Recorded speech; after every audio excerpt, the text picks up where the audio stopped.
오늘 주인공이신 이영 의원님을 소개해 드리겠습니다. 어서 오십시오. 네, 반갑습니다. 다시 한번 반갑습니다. 네, 저희 프로그램은 어떤 동료 의원님께서 칭찬을 해주셔야 만날 수가 있습니다. 자, 근데 어떤 의원께서 칭찬을 해주셨는지 혹시 알고 저 계십니까? 알죠. 저 느낌 옵니다. 누구실까요? 이소영 의원. 네, 맞아요. 성함도 이영, 이소영 비슷하시고요. 그리고 느낌도 제가 봤는데 좀 자매 같으신 느낌이 있으세요. 두 분의 막 기가 번쩍한다랄까요? 자, 칭찬을 해주셨는데 일단 어떤 내용인지 궁금하실 것 같은데 화면으로 저희가 준비를 했습니다. 보시죠. 이영 의원님 안녕하세요. 저의 칭찬을 받아주세요.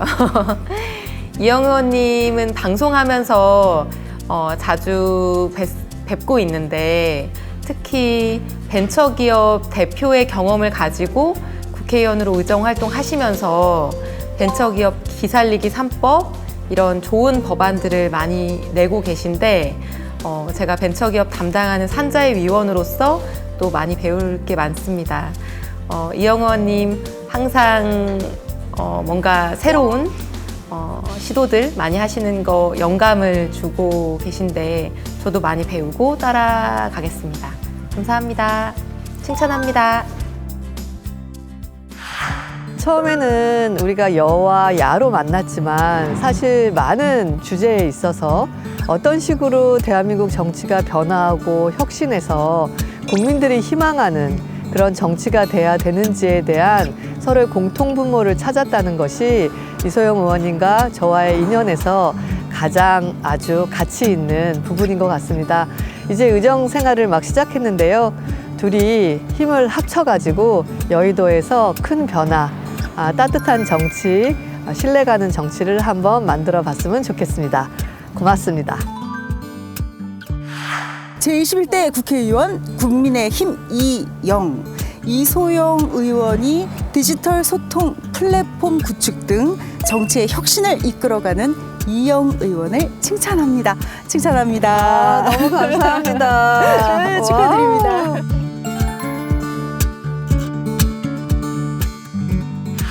자, 그럼 본격적으로 우리의 이제 오늘 주인공이신데요. 이영 의원님에 대해서 그녀는 누구인가? 얘기를 나눠보도록 하겠습니다. 네네. 처음에 공학도시고 그다음에 벤처기업가, 그다음에 국회의원으로 입문을 하셨습니다. 특별히 정치 입문을 하시게 된 계기가 어떤 것일지 좀 궁금합니다. 특별한 계기가 있었던 건 아니고요. 제가 신뢰하고 따르는 선배님들이 그 정치 쪽으로 가서 후배들을 위해서 한번 봉사할 생각이 없느냐라고 말씀을 여러 차례 주셨어요. 또 제가 여성벤처협회장을 2015년, 16년 했었는데요. 의외로 이렇게 공익적 DNA가 있다는 걸 스스로 발견을 했어요. 그래서 제 자신에 대한 목소리 보다 우리를 위한 목소리가 훨씬 크게 나온다라는 체험을 했었던 것이 있어서 용기를 내서 제가 의정 활동을 하게 됐고요. 특히 4차 산업혁명이라는 대전환기에 대한민국의 미래를 설계해야 되는 굉장히 중요한 시점이거든요. 그래서 그 역할을 반드시 정치권 내에서 해야 된다. 네, 이런 사명감 갖고 있습니다. 이번 21대 국회에서요, 국회의원 최초로 전자발의를 하신 걸로 제가 들었습니다. 네. 그러시면서 말씀하시기를 이 디지털 기술로 국회 혁신을 좀 이루고 싶다라고도 말씀을 하신대요. 그게 어떤 의미인지 좀 설명을 부탁드리겠습니다. 네. 아니, 저는 디지털이 그냥 생활이었는데 여기 왔더니 거의 디지털 수준이더라고요. 네. 국회가 대한민국에서 갖고 있는 위상에 비해서 디지털화가 너무 낙후되어 있다는 것을 여기 와서 느꼈어요. 저희가 법안을 하나 내면 10분 이상이 공동 발의를 해주셔야 되거든요. 그래서 그 10분의 도장을 맡아야 돼요. 근데 그것도 되게 생소했는데 1층에 가면 이렇게 문서 수발통이 있어가지고 거기에 이 법안들을 다 넣어야 되더라고요. 법안들을 다 넣어야 되고 법안을 넣었으니 검토해 달라라는 연락을 또 의원실마다 다 해야 되고 그중에 10분이 채워지면 방문을 해야 되고 그래서 이건 개선해야 되겠다라는 점에서 디지털을 좀 강하게 주장을 시작을 했고요. 그런 것들을 좀 전파해야겠다라는 생각을 했습니다. 네, 말씀을 들어보니까 정말 설득이 되는 것 같아요. 얼마 전이죠. 이 범 내려온다라는 노래가 굉장히 유행을 했습니다. 뭐 범 내려온다 이런 노래인데 이 영상을 커버를 하셨어요. 근데 거기서 직접 춤도 추시고 네. 역할을 정말 좀 신선하게 해주셨는데요. 몸은 덜숭덜숭 우리는 잔뜩 핫팔이 넘고 해머리 흔들며 전동 같은 앞다리 이런 것들을 좀 열심히 하시는 이유가 어디에 있을까요? 정치권과 소통하는 세대를 제가 고민해 봤어요. 그랬더니 그 텔레비를 통해 가지고 뉴스를 통해서 정치권의 뉴스, 신문이나 이렇게 기존 매체를 통해서 정치권과 소통을 하는 세대가 있고요. 또 인터넷에서 외부로 오는 그런 기사들을 하는 세대가 있고 키워드를 검색해서 관련된 내용을 내가 그냥 다 수집을 해가지고 또 정보를 보는 세대가 있어요. 이제 정치권은 국민과 소통을 하려면 이 세 가지 단계를 다 지원해야 된다라는 생각을 저는 했습니다. 특히 젊은 세대와의 소통은 굉장히 직접적 소통을 하기를 원하거든요. 그래서 와서 저는 뉴미디어를 굉장히 활성화시켜야 된다라는 얘기를 드렸는데 그래서 그런 것들에 대한 것들을 제가 계속 기획해서 사비를 들여서 우리 의원실 차원에서 했었고요. 총 제작 시간은 6시간 정도 들었을 것 같고요. 저희 의원실의 보좌관이 밤 꼬박 새가지고 그 다음날 그냥 오픈했거든요. 그래서 저희만의 그 가족 작품이었는데 반응들이 되게 좋으셔서 기뻤습니다. 네, 나름 의원님의 좀 색깔이랄까, 좀 의원님 하면 떠오르는 것, 이런 좀 어떻게 보면 포인트가 되지 않았나라는 생각이 듭니다. 자, 이제는요, 이영 의원님이 발의하신 법안에 대해서 얘기를 좀 해봐야 되는데, 먼저 어떤 분께서 또 좀 특별한 칭찬을 해주고 싶다고 하셨어요. 네. 자, 그 영상부터 만나고 오겠습니다. 네.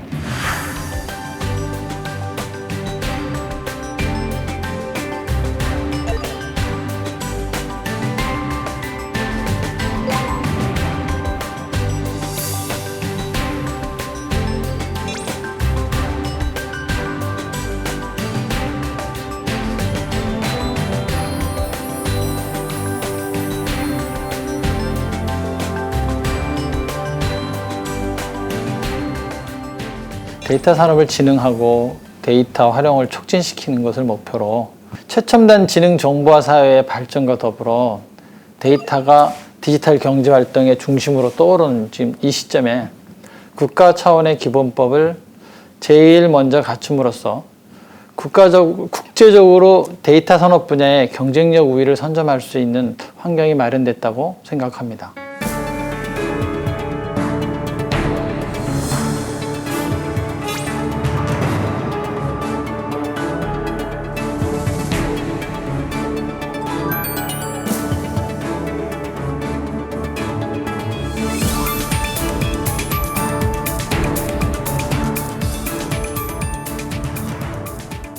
이영 의원님은 디지털 경제의 변화를 잘 읽어내시고 또 특별히 데이터 산업을 통한 편익과 부가가치는 데이터 주인인 국민 모두가 누려야 한다는 말씀으로 데이터 산업 발전의 지향점을 제시했다는 면에서 아주 높게 평가해야 된다고 저는 생각을 합니다.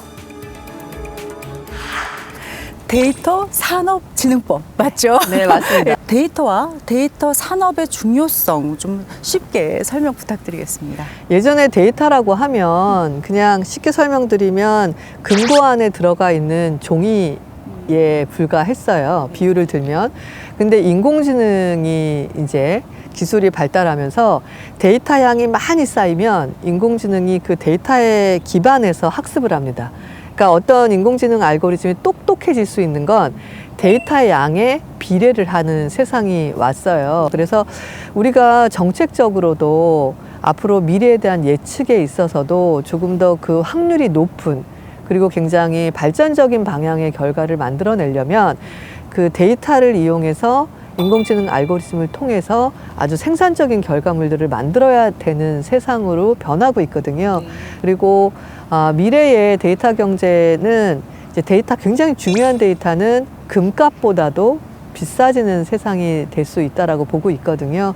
그래서 데이터 산업 육성법을 발의를 해야겠다라는 생각을 했고요. 그래서 그런 것들을 국가적 차원에서 기본적으로 어떻게 육성하고 어떻게 관리할 건지에 대한 그 토대를 만드는 법안입니다. 이 기본법만 있어서 되는 게 아니라 또 다른 노력들도 좀 해야 되지 않을까 싶습니다. 맞습니다. 어떤 노력들이 좀 구체적으로 필요하겠습니까? 이제 아주 데이터라고 그래도 디지털 데이터에 대한 그냥 폭넓은 의미만 했는데요. 의료 데이터도 있을 수 있고요. 우리가 목적에 따라서 그 데이터의 가치나 데이터의 관리 방법이나 데이터를 서로 교환하거나 거기에 따른 개인정보나 되게 다양해질 수가 있습니다.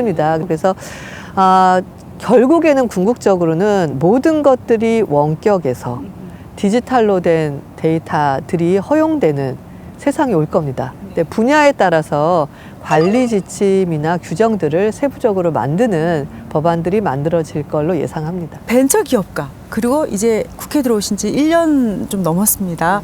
어떤 분야가 좀 더 어렵고 어떤 부분이 특색이 있는지 살짝 여쭤봐도 될까요? 둘 다 고통스럽습니다. 네. 책임감이라는 부분에 있어서는 사업이 됐든 정치가 됐든 공통분모가 있는 것 같고요. 좀 긴 호흡이냐, 그다음에 당장 이렇게 어떤 보이는 책임감이냐 정도의 차이가 있는데 또 긍정적인 부분은 기업을 해서 이렇게 직원들의 고용을 책임지면 사실은 사회적으로 또 확대된 가족들까지 다 책임지는 거잖아요. 그리고 어떤 식으로든지 제가 속해 있는 산업계의 발전을 또 기여할 수 있는 거고 그런 보람이 있는 거고요. 정치도 그런 것 같아요. 정치도 결국 제가 소신을 가지고 국가와 국민을 위해서 하는 어떤 행위들로 인하여 작은 변화들이 올 수 있다라 그러면 그것은 누구의 평가와 상관없이 개인적으로 굉장히 보람 있는 일인 것 같아요. 그래서 참 비슷한 것 같습니다. 자, 이 벤처기업의 기업가로서 계셨기 때문에 누구보다도 중소기업과 벤처기업의 어려움 잘 알고 계실 것 같습니다. 기업형 벤처 캐피탈 이 설립을 허용하는 이 공정거래법 이 개정안에 대해서 발의를 한 걸로 알고 있는데요. 사실 용어가 굉장히 길고 좀 어렵습니다. 어떤 내용인지 좀 쉽게 설명 부탁드리겠습니다. 우리나라에서 벤처를 창업했을 때 상장을 하는 평균 시간이 있어요. 한 17년, 18년 그렇게 되거든요. 근데 예를 들면은 소프트웨어 분야에서요. 이렇게 설계하고 개발해가지고 이렇게 솔루션으로 파는 기업들 같은 경우 20년 생존율이 1%가 안 돼요. 이게 현실이에요. 근데 그 소위 말하는 벤처 천국이라는 이스라엘 그리고 미국은 왜 벤처 천국이 됐냐면 전부 다 상장을 쉽게 해서가 아니에요. M&A를 하는 비율이 한 70%대가 돼요. 그럴 수 있었던 게 이 파트너가 필요한데 소위 말하는 VC, 인베스트먼트라는 용어가 있잖아요. 이 투자사들 같은 경우는 자본 파트너예요. 자본도 되게 중요하긴 한데 돈은 줄 수는 있지만 사업을 이해하는 파트너가 아니에요. 근데 만약에 유사한 분야의 기업, 큰 기업이 투자를 해주면 자본도 유치가 되지만 이미 그 기업이 시장을 갖고 있어요. 근데 그런 게 우리나라에서 쉽지 않았던 게 좀 재벌이라고 불리우는 대기업의 횡포가 많다 보니까 또 조금 투자하고 기술 유출하고 다 가져가고 이런 부정적인 요소만 보는 거예요. 물론 있을 수 있습니다. 근데 우리가 어떤 일을 할 때 모든 약도 부작용이 있어요. 하지만 약을 먹고 병을 나으려는 시도를 한다는 게 되게 중요하거든요. 그래서 사실 벤처업계가 요청했던 거예요. 근데 정치권에서 여전히 대기업이라는 것을 굉장히 부정적으로 보면서 기존에 했던 금산분리법에 의해서 불가능하다라고 했는데 참 많이 싸웠던 것 같아요. 근데 결국은 벤처의 손을 들어주었다는 것이 아주 큰 의미라고 생각합니다. 네, 정말 설명을 빗대서 해주시니까 쉽게 이해가 가는 것 같습니다. 근데 그 외에도요, 다른 여러 가지 뭐 중소기업도 그렇고 벤처기업도 그렇고 어떤 것들이 좀 더 절실한지 그 외에 다른 어떤 것들이 있을까요? 지금 사실 중소기업이나 벤처는 고용을 좋은 인력을 유치하는 것이 굉장히 힘들어요. 왜냐하면 연봉 차이가 굉장히 많이 나거든요. 대기업에 비해서. 그래서 조금 더 우수한 인력들을 유치를 하고 그들이 오래 회사에 남아 있을 수 있게 하기 위해서는 보통 스톡 옵션을 준다고 하잖아요. 저희가 스톡 옵션에 있어서 비과세 구간을 3천만 원까지 해서 1억까지 상향하는 법안을 또 냈고요. 또 제가 중소기업에 관심 있는 게 뭐냐면 중소기업들은 대부분 가족 회사가 많아요. 근데 그 기업을 물려주는 경우 세금에 관련된 문제들이 지금 너무 커서 포기를 하고 해외로 가는 부분도 커지고 있거든요. 그래서 그게 구간별로 감면해주는 그 가압승계 세금 구간이 있는데요. 그걸 현실성 있게 이번에 좀 제가 많이 수정을 했습니다. 네. 자, 이렇게 전문 분야, 벤처기업, 그러니까 기업 분야에 또 중소기업 분야에 그리고 또 과학기술 이런 자신만의 그 특기를 살려서 정말 좋은 정치를 하고 계시지 않을까 싶은데요. 자, 21대 국회에서 그래도 내가 이것만큼은 특별히 하겠다라는 목표가 있으시다면 어떤 걸까요? 그 4차 산업혁명이라는 얘기를 많이 들으시잖아요. 많은 분들이 그게 뭐지? 나랑은 무관한 것 같아 라고 느끼실 것 같은데 4차 산업혁명을 어떻게 준비하고 어떻게 넘기느냐에 따라서 대한민국은 최소 30년, 길게는 100년의 미래가 결정되는 거거든요. 그거에 정치 리더십이 반드시 앞에 서야 되는데 와서 보니까 이공계열 출신 분도 국회의원분 중에 많지 않으시고요. 그러다 보니까 이쪽 분야의 관심도나 중요도도 떨어지고 있는 것 같습니다. 그래서 수는 적지만 큰 목소리로 굉장히 중요한 시기에 나라의 방향을 미래로 이끄는데 제가 일익을 담당해야 된다는 사명감을 갖고 있습니다. 네, 아우 좀 제발 좀 좋은 아이디어 그리고 또 실질적인 정치 대안 이런 것들이 좀 나왔으면 좋겠습니다.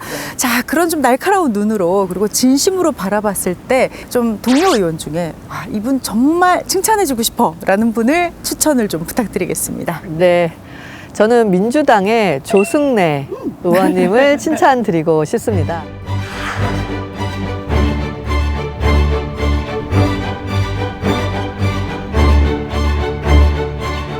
조승래 의원님 안녕하세요. 저 국민의힘의 이영 의원입니다.